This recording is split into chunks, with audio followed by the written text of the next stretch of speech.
What I'm noticing a lot with investors I speak to who are looking to buy a property here in Dubai now is that everyone is focused on buying a townhouse or a villa. And it makes a lot of sense. In Dubai, there is genuinely an undersupply of townhouses and villas. Developers just do not want to build townhouses and villas because there is so much more profit in building an apartment building. If I show you a footprint on the screen, this is a footprint of 1,000 apartments, and then this which takes up the footprint of 4 or 5 villas.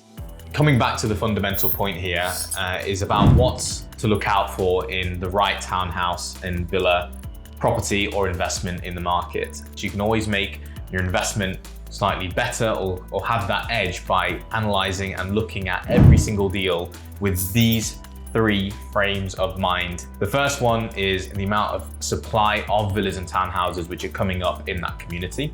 The second frame of mind and aspect you need to look out for is what are the key reasons for the demand to increase in that townhouse or villa community.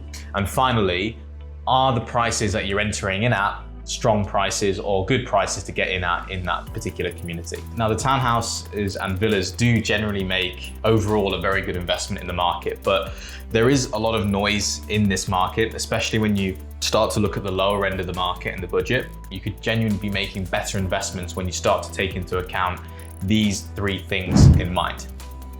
Now, if I take, for example, one of the most recent launches which has taken place in Dubai, which is Damac Islands, this has been all over the news. You've got Bollywood stars which are in these adverts, and Damac are paying lots of money to really push this out to the whole market in the entire world, really.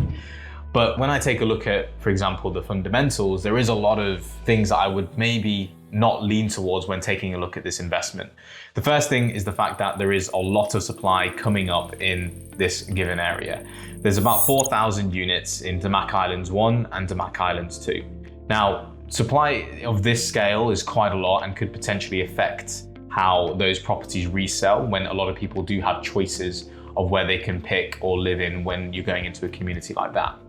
Number 2, what are the key reasons for the demand to increase in a given area like this? Now, the locations, it's on the back end of E611, which is really kind of known as the Zone 5 part of Dubai, so it's not actually that central. But however, you are quite close to the new airport, which is going to be coming up with a direct route going into that new location. And at the end of the day, they are building out what looks like to be a very, very interesting community with water, lagoons, and amenities all within this area. Now, then we take a look at what the actual prices are going to be charged at, and they've just had the launch and we're looking at around about 1,200 to 1,300 dirhams per square foot. Now, when I take a look at this price per square foot, you have to start to compare it to locations and communities which are not after the E611, but actually in the same zone as behind as the E611, because this is how we really zone Dubai out.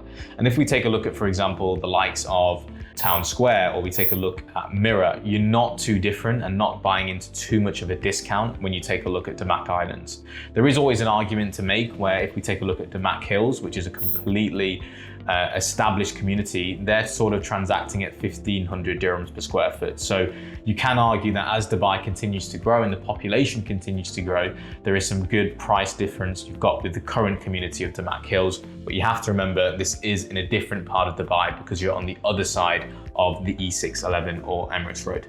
Now, if I take a look at a different community, which to be honest with you, I don't feel enough people talk about enough, Jumeirah Golf Estates, and the numbers really make more sense here. Many of you may have not even heard of Jumeirah Golf Estates because they don't advertise as much. But if I take a look at Jumeirah Golf Estates, this actually makes a lot of sense and is probably the only community in Dubai, or the one community in Dubai that has such strong numbers such as this.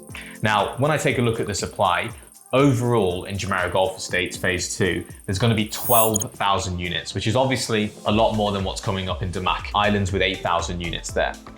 Although there are 12,000 units, when you start to actually break it down, most of those units are going to be apartments, and those apartments are all located at the top of the community. If we look at the townhouses and villas, there's roughly 750 townhouses and only 1,000 villas. So this is a total of just 1,750 houses when compared to 8,000 houses in Damac Islands 2. Now, a lot of people might say to me, doesn't the supply of the apartments affect the townhouses? This is not the case. They are completely different asset classes, and with the location and the price point being very different, you won't see the supply of the apartments affecting the houses that you can buy in Jumeirah Golf Estates Phase 2. Now, coming on to the second aspect that we need to take a look at, the reasons for the growth of the property in Jumeirah Golf Estates Phase 2. There's a lot more reasons for the values and the demand to grow here when compared to locations such as Damac Islands. When looking at Jumeirah Golf Estates Phase 2, you have an Etihad rail which is going to be coming here. That's going to be the high-speed rail that connects all of the Emirates of the UAE and eventually all of the GCC countries. You already have an operational metro station. You have a central park which is coming, which is the size, if not bigger, of the current Dubai Hills Park. You have a business district which is coming up. You have an equestrian district. Of course, you have the golf course district. You have a mall. You have an amazing world-renowned international school called Dulwich College, and the tennis stadium district coming too. All coming in one single area in Jumeirah Golf Estates Phase 2. With Jumeirah Golf Estates 2, I actually made another video which you can watch the full explanation of here. Another key fact about Jumeirah Golf Estates is that you're actually a lot more central to the city than you got with Damac Islands. In my videos, I always explain that Dubai has zones. So you've got Zone 1, which is Sheikh Zayed Road, and then really kind of anything behind E611 as Zone 5. Here with Jumeirah Golf Estates 2, you're in a sort of Zone 2, Zone 3 location. And when, again, we take a look at any city internationally, the more central a villa or townhouse location is, those villas and townhouses are always going to be the most in demand and achieve the highest price per square foot. And we've even seen this with Dubai now. As a general rule, the more central you go in Dubai, the higher price per square foot is paid for on villas. Now, lastly, comes to the actual price point of what you can achieve in Jumeirah Golf Estates 2. You can buy townhouses and you can buy villas at roughly 1,600 dirhams to 2,000 dirhams per square foot. Now, although this is higher than Damac Islands 2, it's completely negligible because the comparable price per square foot of what is being achieved in the current phase of Jumeirah Golf Estates Phase 2 is anywhere from 2,000 to 3,000 dirhams per square foot plus. So you know, depending on the right villa that you buy into, you're buying in with a genuine discount. One of the deals that I really don't understand why hasn't sold out yet is Pinewood Village. Here, you can buy townhouses which are 1,650 dirhams per square foot. If I go across the road in Jumeirah Golf Estates Phase 1, which is a completely mature community with all the amenities and the lifestyle already on the go, you're paying 2,000 dirhams per square foot for substandard townhouses. With Jumeirah Golf Estates 2, on these townhouses, these are next to the only school of the area in a brand new community which is completely gated with access to all of these new amenities to come. So you can expect not only 2,000 dirhams per square foot, but potentially higher as well. Now, to wrap it up, if you're going to be making a townhouse or villa investment in the market of Dubai, and you're comparing which community or which area to go into, it's always extremely important to consider those three aspects and weigh them up in relation to those three aspects, not just what everyone is talking about at that time. Consider the supply that's coming up in the area, consider what reasons for the supply is needed, or essentially what are the key reasons for the demand to increase, and finally, what price are you getting in at? If there is a genuine discount on offer when we compare it to the closest comparable ready community. Are you already working with an agent that you trust? The reason I ask this is because in the UAE, agents are paid on commission and not on a salary.